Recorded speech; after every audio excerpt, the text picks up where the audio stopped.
মুক্তির বিষয়টিকে নিজেদের সশস্ত্র আন্দোলনের ফসল দাবি করে বিভিন্ন উন্নয়ন কাজের মোট বরাদ্দের ওপর 15 থেকে 20% চাঁদাও নিয়ে থাকে সশস্ত্র সন্ত্রাসীরা, যা দিয়ে তারা অস্ত্র গোলাবারুদ কিনে থাকে, নানা রকম সন্ত্রাসী তৎপরতা চালিয়ে থাকে।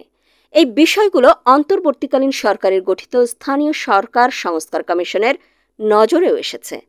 তাই কমিশন পার্বত্য চট্টগ্রামের স্থানীয় সরকার সংশ্লিষ্ট যে 15টি সুপারিশ করেছে তার মধ্যে বিভিন্ন ক্ষুদ্র জাতিসত্তার উপর যে কর মূসক মওকুফ করা আছে তা প্রত্যাহার করারও সুপারিশ করা হয়েছে।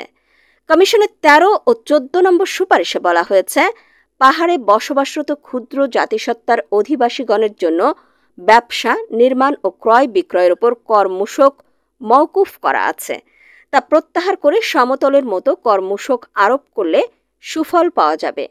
এই মওকুফের কারণে দরিদ্র পাহাড়ি